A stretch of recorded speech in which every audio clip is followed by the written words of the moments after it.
Halo, halo, selamat malam, Pra. Ya, malam. Tapi karena kita berjauhan, ini sekarang kita di Zoom, di settingnya sepertinya kita lagi nongkrong bareng ini. Iya, iya, iya, iya, iya. Sudah anggap saja lah kita nongkrong bareng, terus kopi ada di depan. Ya, Pra. Bisa, bisa. Oke, gimana kabar hari ini, Pra? Baik, cuma sekarang ini di tempatku belakangan ini udara itu lagi kurang bagus ya. Agak mengurangi juga aktivitas luar ruangan gitu. Biasanya aku suka jogging, sekarang agak mengerem diri lah. Jadi olahraga di dalam rumah. Itulah kondisi sekarang. Jadi keluar juga pakai masker sekarang bukan cuma karena COVID aja, karena udara lagi kurang bagus. Iya, Tapi iya, iya. puji Tuhan sih kondisi lagi baik. Kalau Apara Alhamdulillah. gimana kabarnya? Hari ini jujur sebetulnya cukup lelah sih. Dari pagi aktivitas, kemudian kerjaan juga full gitu ya. Oke, thank you, Pak. Dan selamat malam juga untuk bapak-bapak lainnya. Selamat datang di channel namanya Keluarga. Nah, channel namanya Keluarga ini akan banyak membahas tentang keluarga dan khususnya tentang relasi. Di channel namanya Keluarga itu berbicara relasi antara pasangan gitu ya, suami istri, kemudian juga orang tua dengan anak, dan termasuk juga keluarga itu sendiri dengan Tuhan gitu. Sehingga berharap nanti dengan obrolan-obrolan kita bisa bermanfaat bagi para bapak lainnya gitu kan ya, Pak? Iya, karena yang namanya keluarga ya selalu punya cerita, ya kan?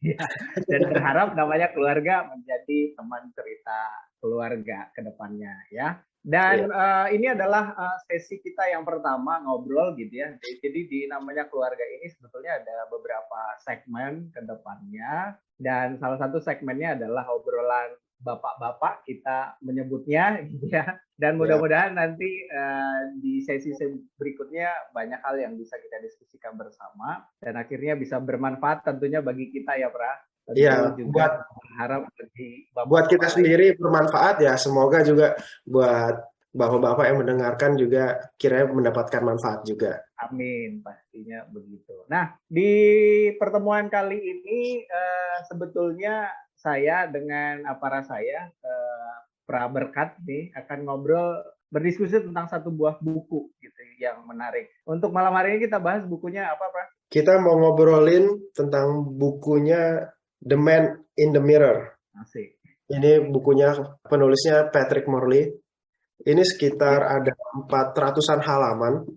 Ini buku yang menarik. Man in the Mirror ini ceritanya tentang kita sebagai laki-laki bercermin, merefleksikan diri. Kita melihat diri kita menyadari hidup kita menilai, lalu kita bisa merenungkan apa yang lebih baik untuk bisa kita lakukan. Oke, Pra. Tentunya karena cukup banyak, ini sampai 400-an halaman. Nah, tentu di malam hari ini saya dan juga aparat tidak akan bahas keseluruhannya karena bisa jadi Oh iya dong. waktunya akan sangat lama gitu ya. Nah, malam hari ini kami akan berdiskusi tentang satu bagian ya, dan itu adalah di bab pertama itu berbicara tentang perlombaan tikus. Tapi rasanya nggak abdol kalau misalnya kita berdua nggak kenalin diri dulu, simple minimal, Pra. Kalau saya sendiri Beni Suparlin. Nah, saat ini sudah menikah tentunya, sudah jadi bapak dan sudah punya 2 orang anak. Kalau Apara boleh perkenalan singkat kali? Ya, aku berkat menikah juga, menikah dengan satu anak. Oke, thank you, Pra. Sedikit gambaran berbicara tentang bagian yang kita diskusikan malam hari ini, Pra, tentang perlombaan tikus. Ini sesungguhnya membahas sesuatu hal yang menarik gitu ya, karena sesungguhnya kita berada di dalam kehidupan yang bisa jadi ya memang berada pada kondisi itu. Artinya kita berlomba-lomba mengejar sesuatu yang kadang kita nggak tahu standarnya benar atau enggak gitu, atau hanya ngikutin tren, ngikutin standar yang ditentukan oleh sesuatu atau oleh dunia, tapi kita nggak tahu goalnya sesungguhnya apa. Kira-kira gitu yang akan kita bahas malam hari ini ya, Pak. Ya, tentang perlombaan tikus ini, si Patrick Morley ini membukakan kalau di lingkungan kita tinggal, kehidupan kita pada umumnya ya. Kalau di sini dia ceritakan tentang di Amerika gitu ya. di negara barat. Tetapi kayaknya signifikan juga dengan kita saat ini, dengan lingkungan kita, bahwa di lingkungan kita itu seakan-akan meng-create sesuatu yang perlu dikejar, yang sebenarnya mungkin kita nggak butuh gitu. Ya. Itulah perlombaan tikus gitu. Gitu nggak, Pra? Ya. Dan Patrick Morley juga menyatakan pada bagian ini, perlombaan tikus itu tidak lain adalah konflik antara siapa diri kita menurut standar penciptaan kita oleh Tuhan tentunya, dan itu dibandingkan dengan siapa diri kita menurut takaran dunia atau standar dunia, kira-kira begitu. Ya. Itulah pengantar untuk bagian ini. Bahkan di awal si Patrick Morley juga udah bilang bahwa sesungguhnya seperti tikus dalam perangkap, demikianlah jalan yang terbentang di depanku. Dari Aparat sendiri, kira-kira pada bagian ini apa yang menarik yang mungkin bisa di-sharingkan ke saya juga, tentunya mungkin bisa ada faedah manfaat yang bisa diterima oleh bapak-bapak lainnya nanti. Boleh share kira-kira, Pak? Insight yang ku dapat dari sini adalah di dunia ini kita itu seakan-akan memiliki standar yang orang kayaknya yang bagus itu kerjanya yang gajinya besar, yang kerjanya sampai malam, yang punya harta yang banyak. Seakan-akan itu kita mengejar-ngejar terus. Jadi ada orang bilang kan orang itu gak ada puasnya. Nah ini jadi di create kita seakan-akan mengejar terus.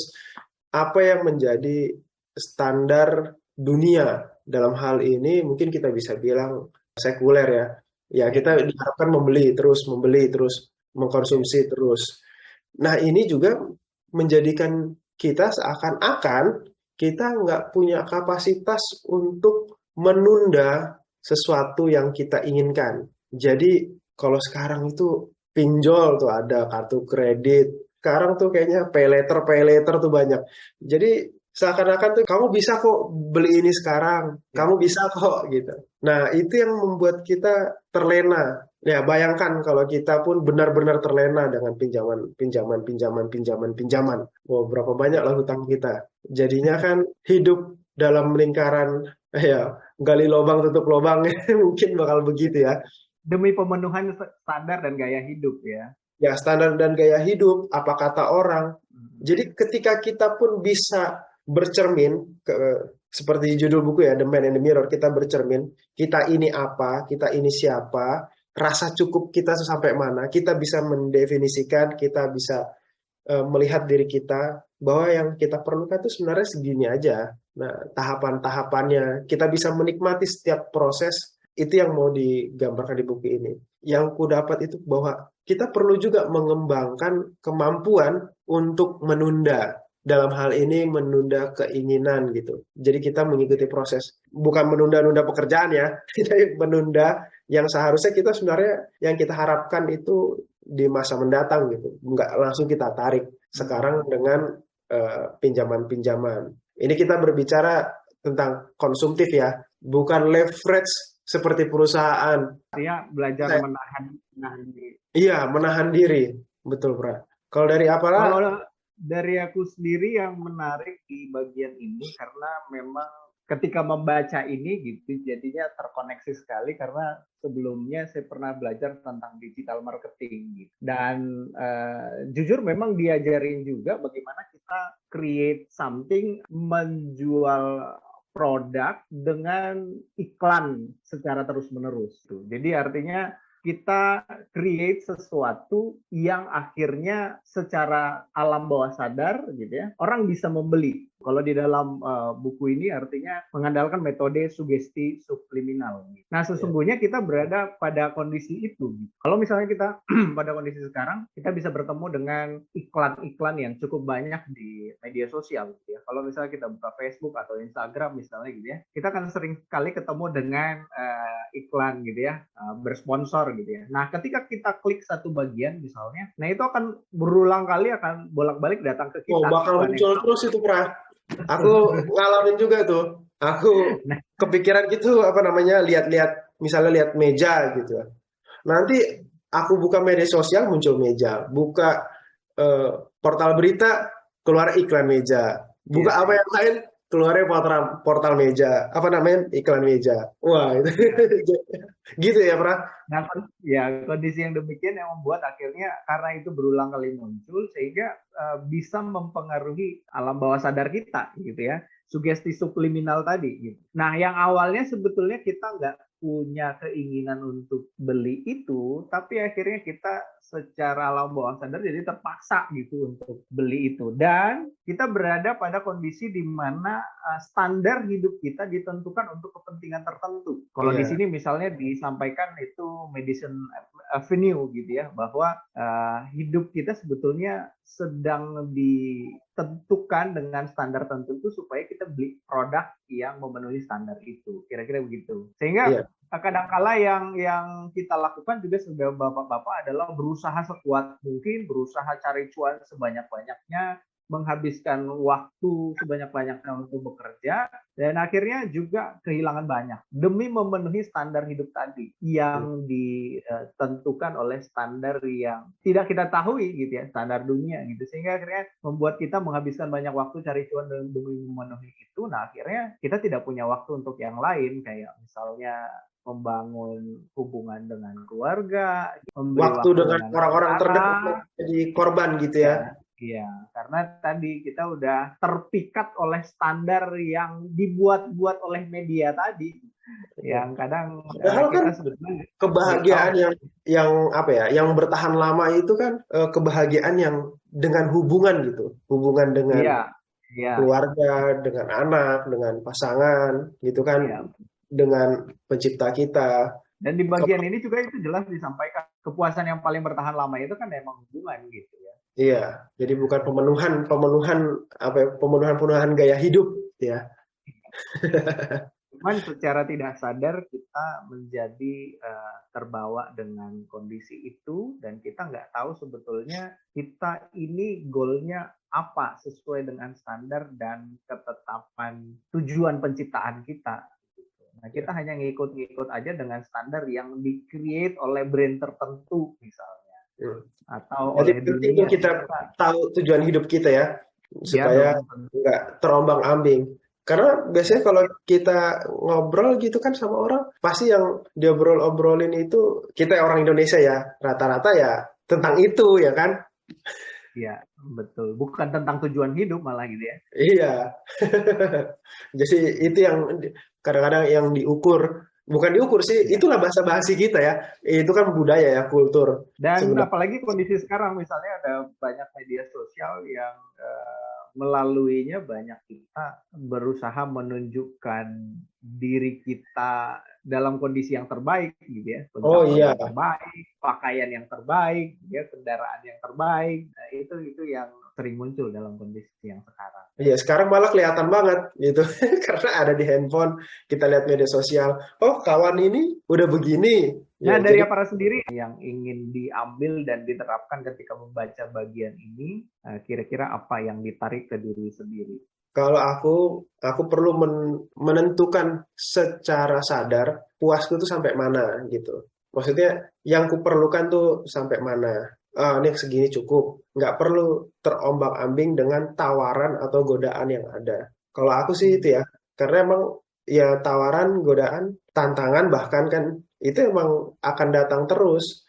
Jadi kalau kita nggak apa ya nggak punya standar yang kita yakini, wah kita gampang gitu terseret arus-arus ya, jualan gitu kan. Ya. Saatnya beli mobil baru.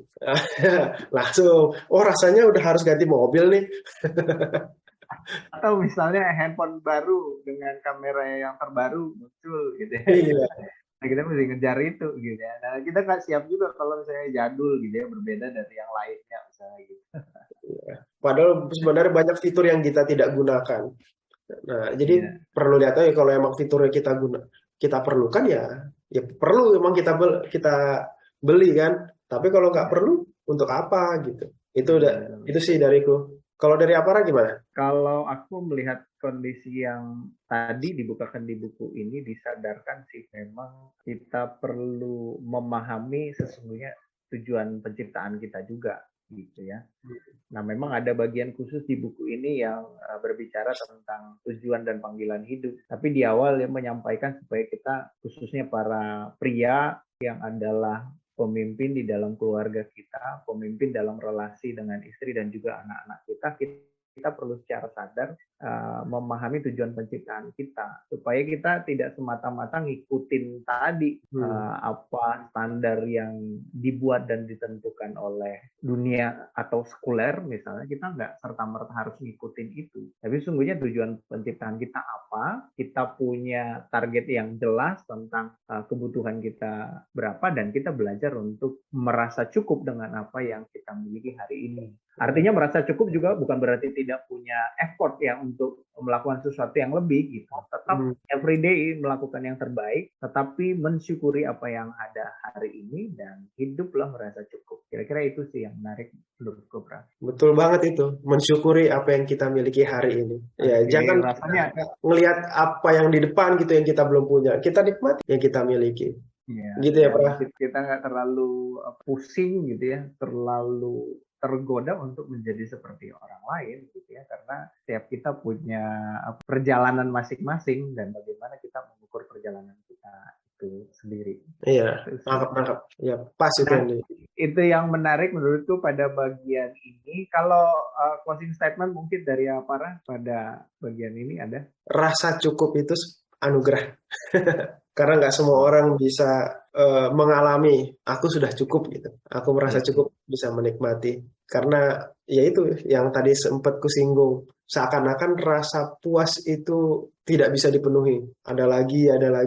Orang nggak ada puasnya. Nah, kita bisa mengalami rasa cukup itu anugerah. Dan aku juga menimpali memang bagian ini mengingatkan hal itu ya, belajar untuk mempunyai standar dan belajar untuk memiliki rasa cukup gitu ya. Karena memang seberapa besar pun daya upaya kita untuk mengejar sesuatu, cuan misalnya atau gaya hidup tertentu, nanti ketika kita udah berada di situ, kita nggak berhenti di situ juga, bahkan bisa nyari lagi gitu ya, ngejar lagi. Dan ada bagian di buku ini yang menyampaikan menurut saya cukup menarik. Barang siapa mencintai uang tidak akan pernah merasa cukup. Barang siapa mencintai kekayaan tidak akan pernah puas dengan pendapatan mereka. Karena memang balik lagi perlombaan tikus tadi, kita terperangkap dalam perlombaan tikus yang memang itu di-create oleh orang-orang tertentu gitu, di-create oleh standar dunia, sehingga ya kita nggak pernah merasa cukup dengan